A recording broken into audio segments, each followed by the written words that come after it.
What Denise said during her midnight trespass changed the entire case. The first thing I heard that morning wasn't the lake. It was my front door flying open before sunrise. An HOA president I barely knew marched into my father's cabin with a live stream running, claiming she had authority to inspect my property. She thought I was just another old lake owner she could push around. What she didn't know was that every step she took was leading her toward a mistake she couldn't take back. And when she finally saw the badge hanging outside my office, the entire story changed. If you've ever wondered what happens when fake authority collides with the truth, stay with me until the end. And if stories about standing your ground the right one means something to you, consider subscribing and joining us for more from the lakes, ranches, and back roads of America. The first thing I heard that morning wasn't thunder. It was my front door slamming against the wall hard enough to rattle every picture frame in my father's cabin. One second, I was sitting at the kitchen table with a mug of black coffee. The next, cold air rushed through the doorway as three strangers stormed into my home like they owned the place. "Start recording," a woman ordered. A phone camera swung across my living room, mounted fishing rods, my father's stone fireplace, the cedar walls he'd built with his own hands nearly 50 years ago. Every inch of it was suddenly being broadcast to people I didn't know. I looked up slowly. Denise Carver stood in the center of my cabin wearing a tan raincoat and expensive leather boots. Water dripped from the hem onto the hardwood floor. Behind her stood two men in matching polo shirts with clipboards tucked under their arms. Neither looked particularly comfortable. Denise, on the other hand, looked thrilled.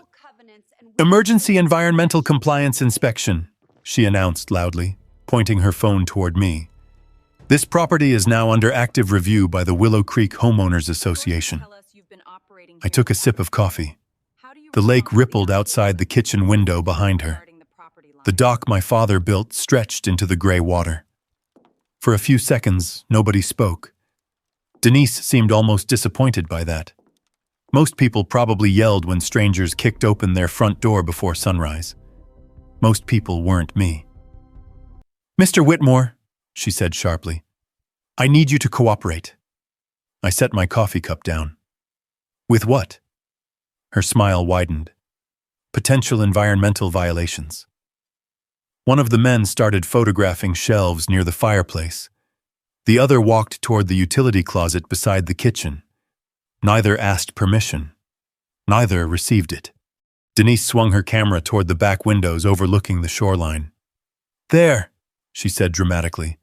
"Possible fuel storage concerns near the dock." She hadn't even stepped outside yet. Already writing violations. Interesting. I leaned back in my chair. "You planning to inspect the lake too?" One of the clipboard men snorted before quickly looking away. Denise ignored him. "We've received multiple reports regarding hazardous conditions." "No, you haven't." That stopped her for a second. Not because I raised my voice, because I sounded certain. She recovered quickly. "The HOA takes community safety seriously." I glanced toward the live stream screen on her phone. Comments were already flying upward. Most of them came from people I'd never met. People watching my home like it was a reality show. That bothered me more than the broken door. My father built this cabin in 1974. My wife spent summers here before cancer took her 3 years ago. Every room held memories, and Denise was walking through it like she was touring an investment property. She moved deeper into the cabin, opening cabinets, looking through storage shelves, filming everything. One of the compliance officers shifted uneasily. "Denise," he said quietly, "shouldn't we wait for county officials if it's environmental?" She stopped, turned slowly. The look she gave him could have frozen a campfire. "The HOA has inspection authority." The man nodded immediately.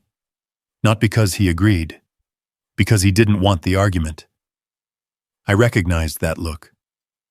I'd spent too many years investigating fraud complaints for the county not to. People like Denise depended on confidence. The second someone challenged them publicly, things got messy. She turned back toward me. "We've tried being reasonable." I almost laughed. "We have?" Her jaw tightened. The live stream camera remained fixed on my face. She wanted a confrontation, wanted anger, wanted something she could show her audience. Instead, I reached for my coffee again. The silence stretched. Outside, rain tapped steadily against the dock roof. Inside, Denise's confidence started working overtime. "You think this is a joke?" she asked. "No." "Good." She pointed toward the hallway leading to my office. "We'll need access to the entire property." There it was. The real destination. Not the kitchen, not the dock, not the utility closet. The office. Interesting. I watched her start down the hallway. The two clipboard men followed. One looked nervous. The other looked confused. Neither looked like they knew exactly what authority they actually had. Denise reached the hallway entrance. Only 20 feet separated her from my office door now. She took another step, then another. I finally stood. The room seemed to notice. The live stream camera lowered slightly. Even Denise paused. I wasn't a small man. Years working county investigations had left me with a habit of standing very still when something mattered. And suddenly, a thing mattered. The cabin fell quiet except for the rain. Denise looked at me. I looked back. Then I spoke. Calmly. Clearly. Without raising my voice. "Denise?" She stopped. "You've already crossed 3 property boundaries." Her smile faded a little. "And?" I nodded toward the broken front door. "Criminal trespassing." Toward the phone. "Unauthorized recording inside a private residence." Toward the compliance officers. "Potential conspiracy if they knew what you were doing." Neither man looked happy hearing that. Denise forced a laugh, a little louder than necessary. "That's ridiculous." Maybe. Maybe not. I took a slow breath, then glanced toward the hallway she was so determined to reach. The hallway leading to my office. The hallway leading to something she definitely wasn't expecting to find.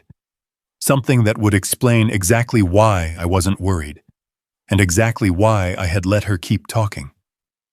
Denise followed my eyes, then looked back at me. For the first time since she entered my cabin, uncertainty flickered across her face. Just for a second. But it was there. Then she straightened her shoulders and continued toward the hallway. And I let her. Because sometimes the fastest way to stop someone is letting them walk directly into the truth. The question wasn't whether Denise Carver had made a mistake. The question was how long it would take her to realize how big it was. And she was about to find out. Denise Carver stepped farther down the hallway, with her phone still streaming. The 2 compliance officers followed several feet behind. Neither looked eager anymore. The farther they moved from the front door, the quieter the cabin became. Then Denise stopped. Her live stream camera dipped slightly. Mounted beside my office door hung an old county field jacket. Dark green. Weathered from years of use. Below it sat a silver badge clipped to the belt hanging from the same hook. For the first time all morning, Denise didn't have something to say. One of the compliance officers noticed it immediately. His eyes widened. "Denise," he muttered. She ignored him. Instead, she stepped closer. The live stream camera zoomed in. County Investigations Division. The embroidered lettering was impossible to miss. Next to the jacket hung 3 framed commendations. County Fraud Task Force. Multi-Agency Corruption Unit. 26 years of public service. The silence stretched. Then Denise laughed. Too quickly. Too loudly. "Oh, please." She turned toward her audience. "That doesn't change anything." I stayed where I was. You're right. She looked relieved for half a second. Then I finished. It doesn't change what you've already done. Her expression tightened. One of the compliance officers lowered his clipboard. The other stopped taking notes entirely. Both were starting to understand the situation. Denise wasn't. Not yet. She pointed at the badge. So what? You were some kind of investigator? Were? I nodded. For 26 years. The confidence in her face slipped another inch. I could see her trying to calculate, trying to figure out whether this mattered, trying to convince herself it didn't. People like Denise always believed authority came from titles. HOA president, board chair, committee director. They assumed everyone else thought the same way. But real investigations don't work that way. Neither do courts. Evidence matters. Paperwork matters. Records matter. And Denise had been generating plenty of those. The live stream comments were moving faster now. Questions. Confusion. People asking why she was inside a retired investigator's house. She quickly turned the phone away from the wall. Mr. Whitmore has been non-compliant with environmental review procedures. I almost smiled. Interesting. Her jaw tightened. What's interesting? You keep saying environmental review. I pointed toward the phone. Tell your viewers which agency requested it. No answer. Tell them which county department authorized entry. Still nothing. The compliance officers exchanged glances. One finally spoke. Denise, maybe we should verify that. She turned on him instantly. I already explained this. No, I said. You explained it to yourself. That landed harder than I expected. The younger officer actually looked embarrassed. The older one looked worried. Good. Because worry meant he was finally asking the right questions. Denise marched toward me. You're trying to intimidate us. No. I looked directly at her. I'm documenting you. That stopped her cold. The room fell silent again. Rain tapped against the windows. The live stream continued. And suddenly Denise looked around the cabin differently. Not like a conqueror, like someone searching for exits. She noticed the small black device mounted above the hallway entrance. Then another near the fireplace. Then one above the kitchen. Security cameras. Visible ones. Her eyes narrowed. How long have those been there? Years. The younger officer looked sick. You recorded all this? Every second. Nobody spoke. The power in the room shifted. Not dramatically, just enough. Enough for Denise to feel it. Enough for her followers watching online to feel it. Enough for the two men standing behind her to start wondering whose side of this story they were actually in. Then Denise did what people do when facts stop helping them. She doubled down. You still haven't proven this property is compliant. I nodded. And you still haven't proven you belong here. The older officer slowly lowered his clipboard. That was the first surrender. Small, but important. Denise saw it too. Her face hardened. She needed control back, needed momentum, needed something, anything. So she pointed toward my office door. We'll inspect that room next. There it was, the real objective. Not the dock, not the shoreline, not the fuel cans. The office, the place she'd been trying to reach since she entered. I looked at the door, then back at her. And for the first time that morning, I felt something close to curiosity, because I already knew what was inside. County records, property maps, HOA notices, violation letters. Every document Denise had ever sent me. Organized, dated, cataloged, a paper trail stretching back months. She thought she was walking toward evidence against me. She had no idea she was walking toward evidence against herself. Denise reached for the office doorknob. then paused. Maybe she sensed something. Maybe instinct was finally catching up. Either way, her hand hesitated, just long enough for me to ask a simple question. "Denise," she looked over her shoulder. "Before you open that door." Her confidence flickered again. "What?" I held her gaze. "Do you actually know whose property you're standing on?" For the first time all morning, Denise didn't have an answer, and that was when I knew she was in much deeper trouble than she realized.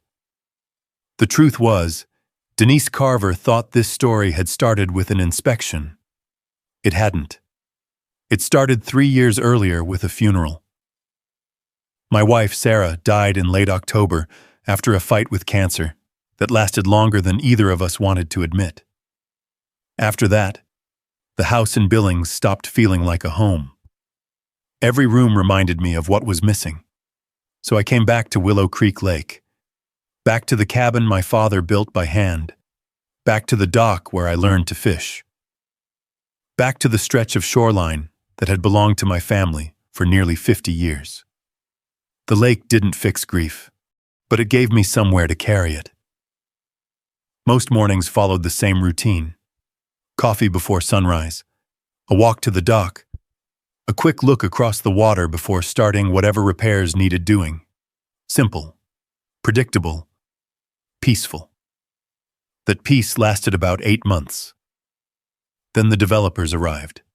The first signs were harmless enough. Survey stakes, construction trucks, fresh gravel roads cutting through timber on the north side of the lake. Within a year, luxury homes started appearing where old pine stands used to be. Big houses, private gates, stone entrance signs. The kind of properties designed for people who wanted lake views without understanding lake communities. Then Denise Carver arrived. Nobody elected her mayor. Nobody appointed her sheriff. But within 6 months, she somehow became the loudest voice on the shoreline. The new HOA started holding meetings. Then came committees. Then inspections. Then violations. The pattern was obvious once you saw it. Every month, the rules became stricter. Every month, Denise became bolder. At first, most people laughed. Then the letters started showing up. One afternoon, I found Frank Bell sitting outside Miller's Marina staring at a violation notice. Frank was a Vietnam veteran in his 70s. Quiet man.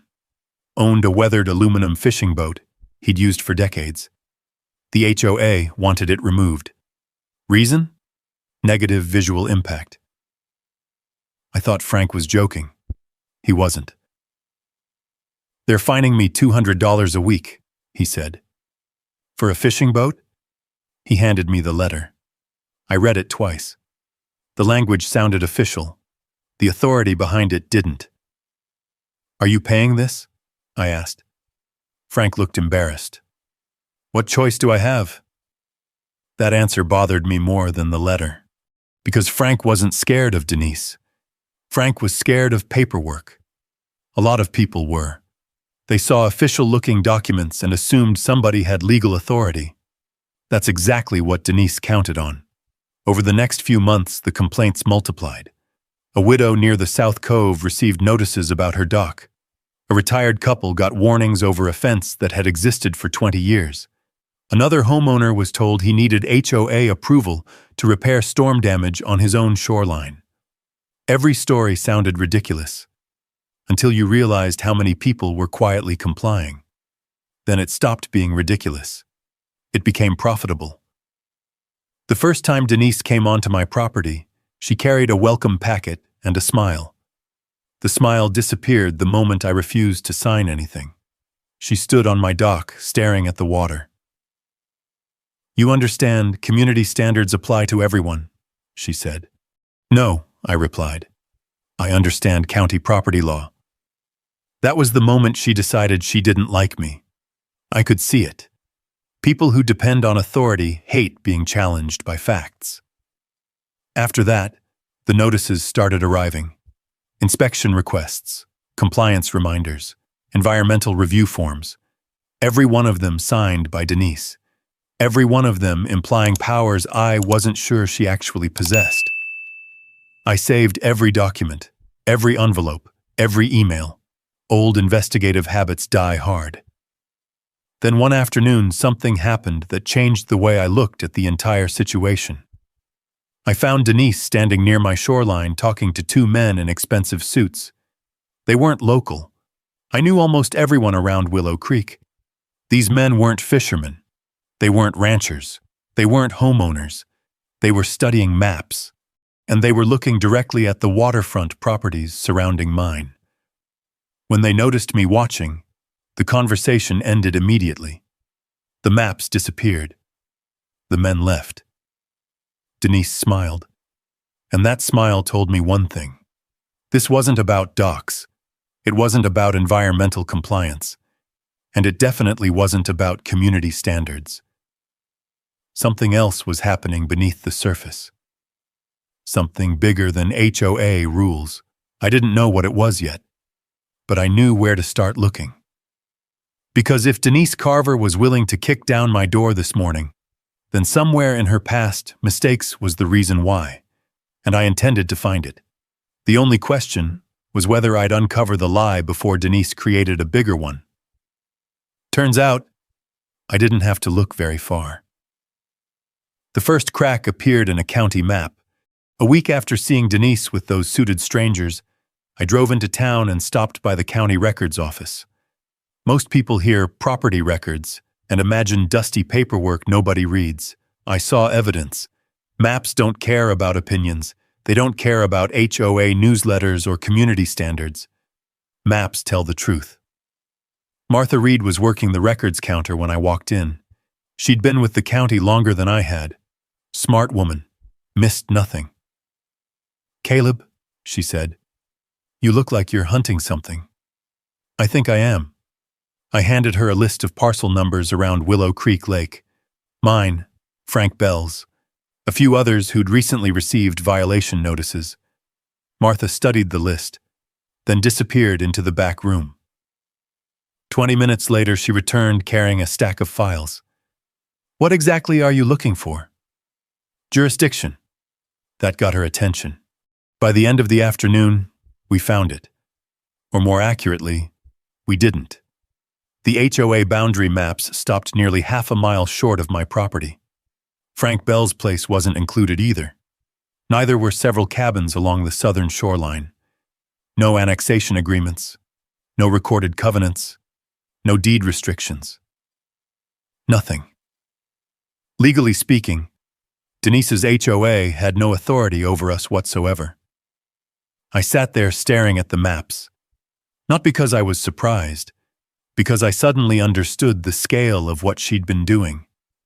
This wasn't a misunderstanding. It wasn't sloppy paperwork. It was deliberate. Months of violations, threats, compliance notices, inspection demands, all directed at people outside her jurisdiction. "Martha," I asked quietly, "how many complaints has the county received about this HOA?" She leaned back. Officially. More than 30. That stopped me. 30. Most had never reached a hearing. People simply paid the fines, removed structures, signed agreements, complied. Because they assumed Denise had authority. The same way Frank Bell almost did. The same way dozens of retirees had. The same way widows living alone had. Fear is profitable when wrapped in official language. 3 days later, I attended one of Denise's HOA meetings. Not as a member, just as an observer. The room was packed. Residents, board members, property owners. Denise stood at the front beside a projector screen. Confident, polished, completely in control. Until she wasn't. Frank Bell stood up first. His hands shook slightly. Not from fear, from anger. "You keep threatening fines over my boat," he said. "I want to see the authority behind it." The room got quiet. Denise smiled. That practiced smile again. The HOA has environmental oversight responsibilities. Frank held up a county map, one I had copied for him. No, you don't. Several heads turned. Denise's smile weakened. Frank continued. My property isn't even inside your HOA. The room exploded into whispers. Denise immediately shifted gears. That's a complicated legal matter. No, Frank said. It's actually very simple. A few people laughed. The wrong people. Board members, neighbors, people Denise expected to support her. Power shifted by inches. But it shifted. Then another homeowner stood. Then another. Questions started coming from every direction. Boundary lines, deed restrictions, inspection authority, compliance fees. Denise answered none of them directly. That was answer enough. I watched from the back row, taking notes, observing reactions. The most interesting reaction wasn't Denise's. It was the board's. Several members looked genuinely confused, like they were hearing these questions for the first time, which meant one of two things. Either Denise had misled them too, or they hadn't bothered checking. Neither possibility helped her. The meeting ended 30 minutes early. That had never happened before.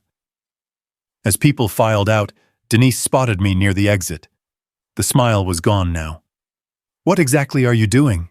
She asked. Reading maps. Her eyes narrowed. You think you're clever? No. I folded the county documents. I think you're lying. For a second, real anger flashed across her face. Not HOA president anger, not public meeting anger, something deeper, something personal. Then it vanished. You should be careful, Caleb. There it was, the threat, wrapped in concern. I stepped closer. Why? Because not everything around this lake is what it seems. Interesting choice of words, especially from someone hiding behind false authority. I watched her walk away. Then I looked at the maps again. The boundaries were clear. The evidence was clear. The law was clear. Which left one question. If Denise knew she had no authority over my cabin, if she knew she had no authority over Frank Bell, if she knew half the shoreline wasn't hers to regulate, then why was she spending so much time trying to control it? That answer arrived sooner than I expected, and when it did, it changed everything. The call came from Martha Reed. Caleb, she said, you might want to come back down here. Her tone told me enough. This wasn't about HOA boundaries anymore. It was about money. I was at the county records office 20 minutes later. Martha had 3 folders spread across her desk. Property transfers, development filings, permit applications. At first glance, they looked unrelated. Then she pointed to a name. Grant Ellison. I had never met him, but his name appeared everywhere. Different companies, different LLCs, different parcels. Same man. What am I looking at? I asked. Martha slid another folder toward me. Look at the dates. I did. A pattern emerged almost immediately. Property receives HOA violations. Owner receives inspection notices. Owner lists property for sale. Grant Ellison's company acquires development rights. The sequence repeated over and over. Not once. Not twice. 6 times. My stomach tightened. That wasn't coincidence. That was strategy. How many shoreline properties has he touched? Martha flipped through the records. Directly or indirectly? Both. She looked at me. Almost all of the ones Denise has been targeting. There it was.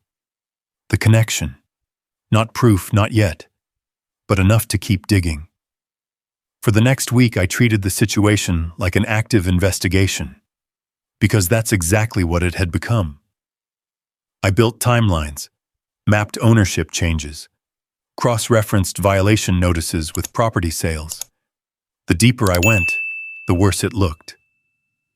Every pressured homeowner fit the same profile: older residents, widows, retirees, people living alone, people unlikely to hire lawyers, people likely to accept intimidation disguised as paperwork.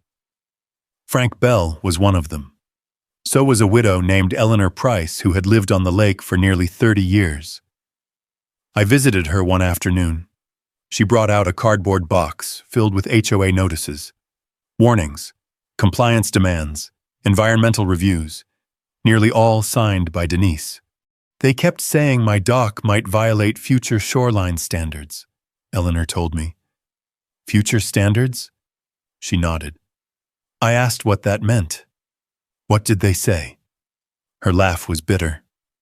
They said I'd understand eventually. I photographed every document. By the time I left, one thing was obvious. The HOA wasn't responding to problems. It was creating pressure. Enough pressure to make people leave. A few days later, I found another piece of the puzzle, buried inside a county planning application. The title looked harmless: Willow Creek Shoreline Revitalization Initiative. The language was professional. The maps were not. Because those maps showed something very interesting: a proposed luxury marina, private boat slips, waterfront retail space, vacation villas, and directly in the center of the project area sat several properties Denise had been targeting, including mine. I stared at the map for a long time. Then I checked the recommendation letters attached to the proposal. One signature appeared repeatedly: Denise Carver. Not once. Not twice. 5 separate endorsements. 5 separate planning submissions, every one supporting Grant Ellison's development interests. The room suddenly felt smaller. Now the inspections made sense. The fines made sense. The pressure campaigns made sense. This had never been about environmental compliance. It had never been about community standards. The shoreline itself was the prize. My cabin, Frank's property, Eleanor's dock, all of it stood between Grant Ellison and a multi-million-dollar development project, and Denise had been clearing obstacles. The realization changed how I approached everything. Before, I was defending my property. Now I was documenting a scheme. There was a difference, a big one. That evening, I drove home along the lake road. As I passed the north shoreline, I spotted Denise standing near a survey crew. 3 trucks, 2 engineers, stacks of rolled maps. Nobody noticed me. I pulled over farther down the road and watched. One of the surveyors pointed directly toward the southern shoreline, toward the cabins, toward us. Denise nodded, then handed him something. Even from a distance, I recognized the shape. Property maps, the same kind Martha had shown me, the same kind used for development planning, the same kind used by people preparing for acquisition. I took photographs, several, then drove away before anyone saw me. By the time I reached my cabin, I knew 2 things. First, Denise Carver wasn't acting alone. Second, she was running out of time, because once enough records surfaced, this entire operation would become impossible to hide. The question wasn't whether she would escalate. People like Denise always escalated.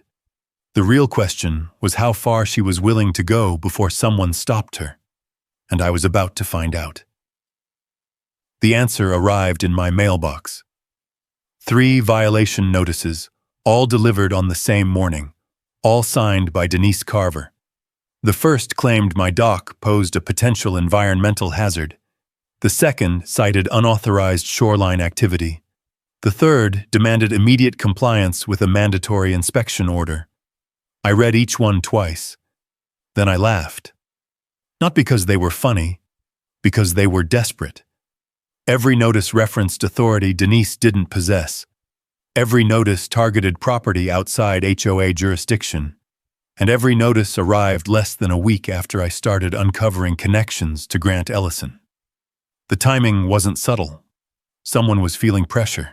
That afternoon, I called Martha Reed. "Anything new?" she asked. "Only 3 new violations." "Congratulations. You're apparently very dangerous." I smiled, then told her about the notices. The line went quiet. When she spoke again, her voice sounded different, more serious. "Caleb, I found something." That got my attention. An hour later, I was back at the county office. Martha had another file waiting. This one came from a recent development submission tied to Grant Ellison's company. Inside was a conceptual shoreline acquisition map, color-coded, numbered, detailed. Properties were marked according to development priority. Red, yellow, green. My cabin sat inside a bright red zone. So did Frank Bell's property. So did several of the homeowners Denise had targeted most aggressively. I studied the legend. Priority acquisition areas. Future marina expansion corridor. Potential waterfront redevelopment. The language was polished. The intent wasn't. This wasn't planning. This was a shopping list. And the people living along the shoreline were the obstacles. "Does Denise know about this map?" I asked. Martha slid another document across the desk. Meeting attendance records. One name appeared repeatedly. Denise Carver. Every major planning session. Every stakeholder review. Every development briefing. She wasn't being used. She was participating. That mattered. A lot. Because it transformed her from an overzealous HOA president into something much more dangerous. An active partner. When I got back to Willow Creek, I drove past Frank Bell's place. His truck sat outside. So did a real estate sign. For a moment, I thought I was too late. Then I noticed Frank ripping it out of the ground. I pulled over. "Changed your mind?" He tossed the sign into the truck bed. "I got an offer this morning." "From who?" He handed me a business card. Grant Ellison Development Group. Not even trying to hide it anymore. "What did they offer?" Frank shook his head. "Less than half what the property's worth." That told me everything. The plan wasn't to negotiate. The plan was to exhaust people, pressure them, scare them, make them believe selling was easier than fighting. For some people, it probably was. But Denise had made one mistake. She'd pushed too hard, and she'd picked the wrong target. That night, I walked the perimeter of my property. Not because I was afraid, because I was preparing. Years of investigations had taught me something simple. People willing to bend rules on paper eventually start bending them in person. The question wasn't whether Denise would cross another line. It was which one. The next morning, I installed cameras. Not 1, not 2. 8. One facing the driveway, one overlooking the dock, 2 covering the shoreline trail, another watching the storage building near the water. The rest covered blind spots around the cabin. Every angle mattered. Every timestamp mattered. Evidence only helps if you capture it. 3 days later, the cameras paid for themselves. At 10:47 p.m., a motion alert hit my phone. I opened the feed. 2 people stood near my shoreline boundary marker. Flashlights. Dark jackets. One of them pointed toward the storage building. The other appeared to be taking photographs. They stayed less than 4 minutes, then disappeared into the darkness. The next night they came back.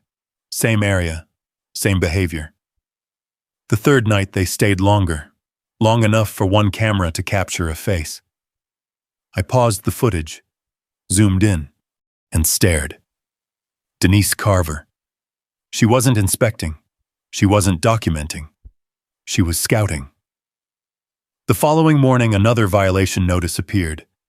This one referenced hazardous materials allegedly stored near the lake. Interesting. Because the only people who had been near that storage building recently were the people caught on camera. The pattern finally clicked into place. Denise wasn't trying to find me anymore. She was building a justification, a reason, a pretext, something she could use to force access to the cabin. I printed screenshots from the footage, saved copies to 3 separate drives, then started a new folder. The label was simple: Denise Carver. By the end of the week, it was already thicker than I expected, and it was about to get much thicker. Because somewhere between fake inspections and development maps, Denise had stopped pretending to follow the law. Now she was looking for ways around it. And people who do that eventually make mistakes.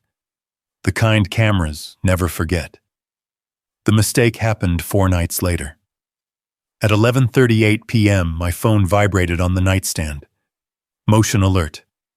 Storage building camera. I sat up immediately. The screen showed 2 figures moving along the shoreline trail. Dark jackets, flashlights, purposeful. Not hikers, not fishermen. They weren't lost. They knew exactly where they were going. I opened the live feed from another angle. A third person stepped into view. Denise Carver. I wasn't surprised. Only curious. Curious how far she was willing to go. I watched as the 3 of them approached the storage building near the dock. The small structure contained exactly what it appeared to contain. Dock supplies, old tools, life jackets, empty fuel containers. Nothing illegal, nothing dangerous, nothing interesting. Unless you needed an excuse. One of the men tested the door. It opened. I had intentionally left it unlocked 2 days earlier. Not because I wanted visitors, because I wanted evidence. The 3 disappeared inside. I switched to the interior camera. The picture appeared instantly. Denise swept a flashlight across the shelves. The excitement on her face bothered me more than the trespassing. She wasn't investigating. She was hunting. "Get pictures of everything," she whispered. One of the men started taking photographs. The other looked nervous. Very nervous. Good. People tend to tell the truth when they get nervous. Denise pointed toward a row of clearly labeled containers. Marine cleaner. Dock sealant. Approved storage. Nothing unusual. Nothing hazardous. Yet Denise smiled like she'd found toxic waste. "There," she said. "That's enough." The nervous man frowned. Enough for what? Silence. For a moment, nobody moved. Then Denise answered. Enough to justify environmental intervention. I leaned closer to the monitor. There it was. The phrase again. Environmental intervention. She'd used it in letters, in meetings, in threats. Now she was using it during an illegal trespass. The difference was this time it was recorded. The nervous man looked uncomfortable. Do we actually have authority for that? Another silence. Longer this time. Then Denise did something I'd been waiting months to hear. No. The word hung in the air. Even the others looked surprised. She immediately corrected herself. Not yet. Interesting. Very interesting. The second man lowered his camera. Then why are we here? Denise crossed her arms. Because once county officials see these conditions, they'll have no choice. I almost laughed. Conditions? The shelves behind her met every county storage guideline. I knew because I'd checked them twice. This wasn't about safety. This was about creating a narrative. The nervous man looked around again. Patricia, Denise, whatever. This feels wrong. She stepped toward him. Do you want the marina project delayed? The room went quiet. My eyes narrowed. There it was. Not community standards. Not environmental protection. The marina. The word changed everything. The man didn't answer. He didn't need to. His face said enough. Denise turned toward the interior door connecting the storage building to the cabin. The door remained locked. She stared at it for several seconds, thinking, calculating, planning. Then she walked over and rattled the handle. Nothing. She tried again. Still locked. The smile vanished. For the first time that night, she looked frustrated. "Tomorrow," she said. Nobody replied. She looked at the door again. "Tomorrow we go through the front." Every muscle in my body went still. Not because I was shocked. Because she had finally said it out loud. The plan. The real plan. Not inspections, not compliance, forced entry. One of the men shook his head. "You can't be serious." Denise looked at him. "Emergency Environmental Authority. That's not real. It becomes real if enough people believe it." The statement landed like a brick. Even the other volunteer stepped backward. For a few seconds, nobody spoke. Then Denise pulled out her phone. "I'll start preparing the live stream announcement." And there it was. The final piece. She wasn't just planning to enter my property. She planned to broadcast it. Create public pressure. Manufacture legitimacy. Turn trespassing into performance. The group left 10 minutes later. The cameras followed them all the way back to their vehicles. I watched until the taillights disappeared. Then I sat quietly in my office. The recordings played across multiple monitors. Trespassing. False authority. Development motives. Plans for forced entry. Conspiracy. Months of suspicion had finally become evidence. Real evidence. The kind attorneys love. The kind judges understand. The kind investigations begin with. I copied every file, backed them up twice, printed screenshots, documented timestamps. By sunrise, the folder labeled Denise Carver had doubled in size. Around 8 that morning, my phone rang. Deputy Nolan Briggs.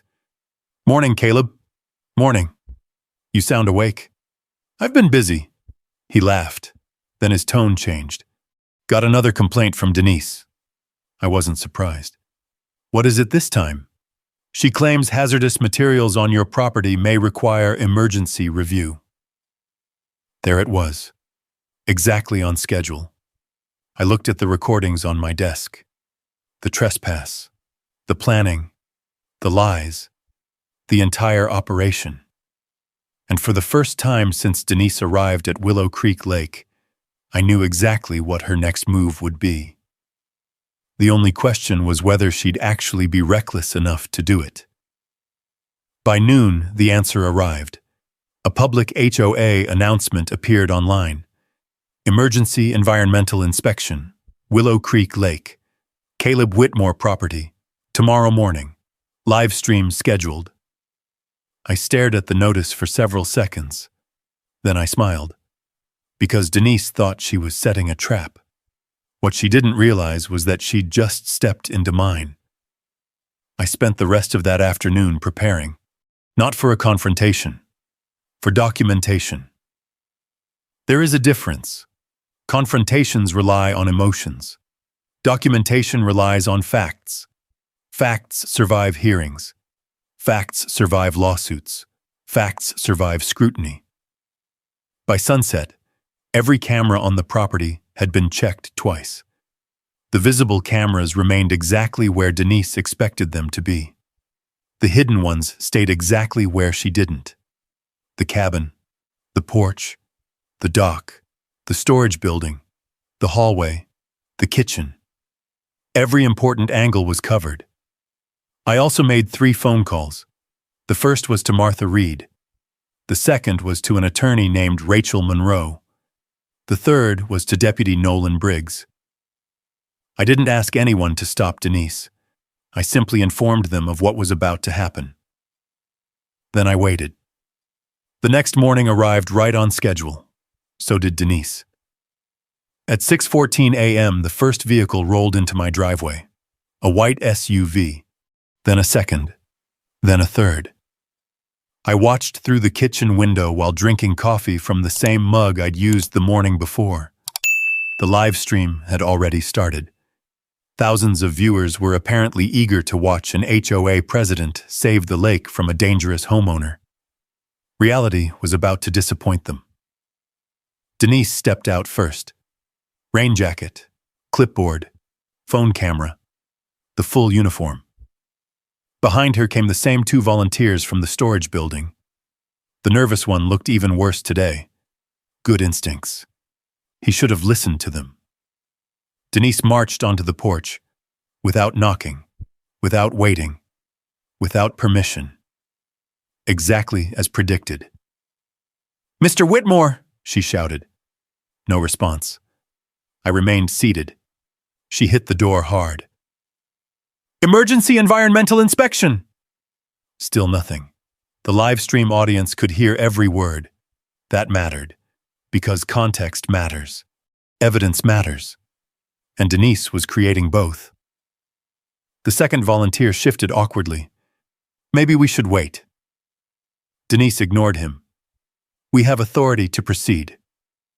Another useful statement. Another recorded statement. Then came the moment I'd been expecting. Denise grabbed the handle, twisted, pushed. The damaged front door, already weakened from her previous forced entry, swung inward. The camera above the porch captured everything. So did the hallway camera. So did the kitchen camera. 3 angles, 1 event. No confusion, no debate. Denise stepped inside. "Emergency compliance review is now active." She sounded proud, almost triumphant, like she'd finally won. The volunteers followed reluctantly. One kept glancing around, probably noticing the cameras, probably realizing how bad this looked. Too late. Denise immediately began narrating.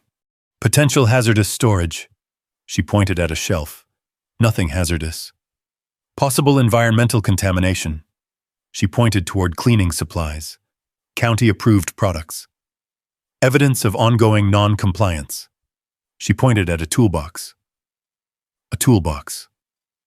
The comments on her live stream started changing. People were asking questions now, not the questions Denise wanted. One viewer asked where the county inspectors were. Another asked why she was entering private property. Another asked if she had a warrant. Interesting. Even strangers could recognize a bad idea when they saw one. Denise pushed deeper into the cabin, talking constantly, building a story. The problem was that none of it matched reality. Every claim became another piece of evidence. Every accusation became another timestamp. Every step became another problem. Then she reached the hallway. The same hallway. The same office door. The same badge hanging beside it. The room seemed to shrink. For a second, nobody moved. The volunteers stopped. Denise stopped. Even her live stream commentary slowed. She stared at the county investigation jacket. Then the badge. Then the framed commendations. Then back at me. I was still sitting at the kitchen table. Calm. Exactly where she'd left me. "Still here?" I asked. Nobody laughed. The volunteers looked miserable. Denise looked trapped. Good. Because the trap had finally closed. She just didn't know it yet. Her confidence returned in a rush. Desperation often looks like confidence from a distance. "This changes nothing." I nodded. "You're right." That seemed to encourage her, until I continued. "It changes what your attorney is going to tell you." The younger volunteer lowered his clipboard completely. The other took a step backward. Denise looked around the room. The cameras, the office, the badge, the records. For the first time since entering the cabin, she looked uncertain. Then came a knock at the front door. Not loud, not dramatic, just firm, professional. Every head turned. The knock came again, And suddenly, Denise looked far less interested in her inspection. Because deep down, I think she already knew who was standing on the other setback. And she was absolutely right. Deputy Nolan Briggs stepped through the doorway first. 2 county environmental officers followed close behind. Nobody looked excited. Nobody looked angry. They looked professional, which was much worse for Denise. Professional people ask questions. Professional people document answers. And professional people tend to notice when those answers don't match reality. The live stream was still running. Thousands of viewers were still watching. That detail would become important very quickly. "Morning, Caleb," Nolan said. "Morning." His eyes moved across the room. Denise, the volunteers, the cameras, the broken door, the clipboards, the phone streaming everything. He took it all in before speaking again. "Ms. Carver." Denise straightened immediately, like she'd just been rescued. "Deputy Briggs, thank goodness you're here. We've identified serious environmental concerns that require immediate intervention." One of the environmental officers looked around, then looked at her. "What concerns?" Denise pointed toward the shelves, the cleaning supplies, the utility area, the same items she'd been pointing at for weeks. The officer walked over, read the labels, checked the storage containers, then turned back. "These are compliant." Silence. Denise blinked. "What?" "County compliant." The officer folded his notebook. "No violations." The live stream comments accelerated immediately. People were asking questions now. A lot of questions. Nolan stepped closer. "Ms. Carver, do you have documentation authorizing this inspection?" She hesitated. A mistake. Small, but fatal. "We have HOA authority." "That's not what I asked." The room got very quiet. The volunteers suddenly found the floor fascinating. One of them had already set his clipboard down. Nolan waited. Denise searched for an answer. Couldn't find one. Because none existed. Finally, she said, "This was an emergency review." The environmental officer frowned. "Requested by whom?" No answer. "Approved by whom?" No answer. "Documented where?" No answer. The silence became painful. For Denise, not for me. I'd been waiting months for someone to ask those questions. Then Nolan looked toward me. I nodded and opened the office door. That changed everything. The office wasn't dramatic. No secret vault. No wall of evidence connected with red string. Just organized records, binders, maps, property files, violation notices, county documents, facts, the most dangerous thing in the world to a liar. Nolan stepped inside first. The environmental officers followed. Then came the questions. I handed them the county maps showing HOA boundaries. The maps proving my property sat outside HOA jurisdiction. Then Frank Bell's. Then Eleanor Price's. Then the others. Property after property. Violation after violation. Outside the HOA. The officers exchanged looks. Nolan's expression hardened. Interesting.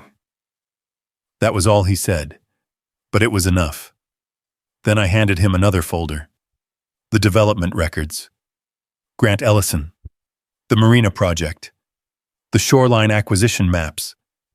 Denise's recommendation letters. Meeting attendance logs. Planning submissions. Every document Martha Reed helped uncover. The room seemed to get smaller with every page. One environmental officer stopped reading, looked directly at Denise. "You attended these meetings?" She didn't answer. The silence answered for her. Then came the final folder, the one labeled Denise Carver. I placed a flash drive on the desk. Nolan looked at it. "What's on this?" Camera footage. He watched the first clip. Denise trespassing near the shoreline. The second, Denise entering the storage building. The third, Denise discussing environmental intervention. The fourth, Denise admitting she lacked authority. The fifth, tomorrow we go through the front. Nobody spoke after that. There wasn't much left to say. The volunteers looked horrified. One of them sat down. The other looked like he wanted to disappear. Denise's face had gone completely pale. Then the worst part happened. Not for me. For her. One of the environmental officers glanced at the live stream still running, then at the comments, then back at Denise. Your audience is hearing all of this. I almost felt sorry for her. Almost. The live stream she'd started to expose me had become evidence against herself.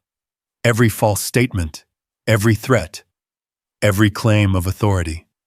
Publicly archived, publicly shared, publicly recorded. Exactly the kind of thing attorneys dream about. Nolan finally closed the last folder. His voice remained calm. Ms. Carver, I strongly suggest you stop this broadcast. Denise looked at her phone. The comments were brutal. Questions, screenshots, links to county records, people comparing violation notices. The entire narrative was collapsing in real time. She ended the stream without a word. Too late. Thousands had already seen it. Thousands had already recorded it. The damage was done. Then Nolan said something that changed the room forever. Ms. Carver, we're going to need additional statements regarding trespassing, false representations of authority, and several matters connected to these development records. The volunteers looked at her, not like followers, like witnesses. That was the moment Denise finally understood. The inspection was over. The bluff was over. The control was over. And for the first time since she arrived at Willow Creek Lake, Denise Carver had become the person being investigated. The only question left was how much of her operation would survive once the county started pulling on every thread. The answer arrived 3 weeks later, and it hit harder than anyone expected. The county hearing was scheduled for a Thursday afternoon. By noon, the room was packed. Property owners lined the walls. Reporters filled the back rows. Retirees who had spent months quietly paying HOA fines suddenly showed up carrying folders, photographs, and copies of violation notices. For the first time since Denise Carver arrived at Willow Creek Lake, people weren't showing up out of fear. They were showing up because they had stopped being afraid. I took a seat beside Rachel Monroe. Across the room sat Grant Ellison and 2 attorneys. Denise sat next to them. Gone were the live streams. Gone were the speeches. Gone was the confidence. The county planning board opened with routine business. Then the shoreline redevelopment proposal came up. Grant's project, the marina, the resort, the reason behind everything. The chairman began reviewing public comments. Then the documents started appearing on the screen. Property maps, HOA boundary records, violation notices, development plans. The story unfolded piece by piece, not through accusations, through paperwork, the strongest kind of evidence. Martha Reed testified first. She explained the property records, the missing jurisdiction, the fact that numerous targeted homeowners had never been part of the HOA. Then came the development filings, the recommendation letters, the meeting attendance records. Denise's name appeared again, and again, and again. Each appearance made the room quieter. Then Rachel stood. She introduced the acquisition maps, the color-coded development zones, the priority shoreline targets, the proposed marina footprint. Several residents recognized their properties immediately. Frank Bell was one of them. His fishing cabin sat directly inside the expansion corridor. So did Eleanor Price's dock. So did mine. The room erupted. Not with shouting, with realization. People finally understood what had been happening. This wasn't about environmental compliance. It wasn't about community standards. It wasn't about safety. It was about removing obstacles, human obstacles. The board restored order. Then Deputy Nolan Briggs testified. That was the moment things truly collapsed. He walked through the recordings, the trespassing footage, the storage building incident, the statements about authority, the plans for forced entry, the live stream inspection. Every clip came with timestamps, dates, locations, context. Nobody argued with video. Nobody could. Grant's attorney tried, for about 5 minutes. Then one of the planning commissioners asked a simple question. If the HOA lacked authority over these properties, why were enforcement actions being directed at them? Nobody had a good answer, especially Denise. The commissioner asked another. Why do development acquisition targets align so closely with enforcement activity? Silence. Another commissioner leaned forward.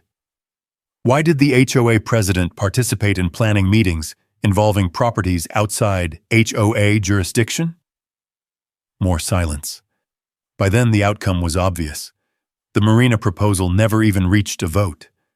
The board suspended it immediately pending further review. Every associated shoreline permit was frozen. Every pending development request tied to Grant Ellison's company was paused. Months of planning collapsed in less than an hour. The meeting ended shortly afterward. People remained in the room long after the officials left. Neighbors compared documents, shared stories, discussed notices they'd been too embarrassed to mention before. The fear that had kept everyone isolated was gone. That may have been the biggest victory of all. The HOA board fractured within days. 3 members resigned. 2 others publicly claimed they had never seen the development records. Whether that was true didn't matter much anymore. The damage was already visible. As for Denise, investigations continued. I never learned every detail. Didn't need to. Her influence disappeared almost overnight. The inspection letters stopped. The patrol boats vanished. The threats ended. Frank Bell kept his fishing boat. Eleanor kept her dock. Several homeowners withdrew property listings they had been pressured to make. For the first time in a long while, Willow Creek Lake started feeling like itself again. A month later, I finally replaced the front door. The old one had never fully recovered from Denise's first visit. I used cedar boards from lumber my father had stored in the shed years earlier, the same wood he used on parts of the original cabin. The work took most of the day. I finished just before sunset. That evening, I carried a cup of coffee down to the dock. The lake was calm. No survey crews, no inspection teams, no clipboards, just water moving against old wood, the same sound I remembered from childhood, the same sound that had helped me survive after Sarah died, the same sound Denise and Grant had nearly turned into a construction zone. A pickup truck rolled into the driveway behind me. I turned and saw Frank. He stepped out carrying a small tackle box. "Fishing tomorrow?" he asked. "Thought you'd never ask." He laughed. The first genuine laugh I'd heard from him in months. We stood there for a minute looking across the water, not saying much. Didn't need to. Some victories don't require speeches. The lake stretched quietly into the fading light, protected not by titles, not by threats, not by fake authority, but by people willing to stand their ground when the truth mattered. As the last sunlight disappeared beyond the shoreline, I took one final sip of coffee and looked out across Willow Creek Lake. People like Denise always thought authority came from a title. Out here, it comes from truth. And truth doesn't need a clipboard. If there's one lesson I take from this whole experience, it's that knowing your right matter. but taking the time to document the truth mattered even more. I didn't save my fiery cabin by being louder than anyone else. I didn't save it by making threats or looking for a fight. I saved it by keeping records, asking questions, and letting facts speak when the time came. That's something a lot of us forget when life gets stressful. Patience may not feel powerful in the moment, but it often becomes the strongest thing you have. And maybe that's what this story is really about. Not winning against somebody else, but protecting the things that matter. Your home, your memories, your community, and your peace of mind. Those things are worth standing up for, especially when you do it the right way. I'd love to hear from you. Have you ever dealt with an HOA, a property dispute, or a situation where you simply had to stand your ground and let the facts do the talking? Drop a yes in the comment if you would have done the same, or share your own story below. I read as many of them as I can, and they are often the best part of this channel. And if you enjoy stories about ordinary people showing quiet courage, protecting what they built, and standing firm with dignity and common sense, consider subscribing.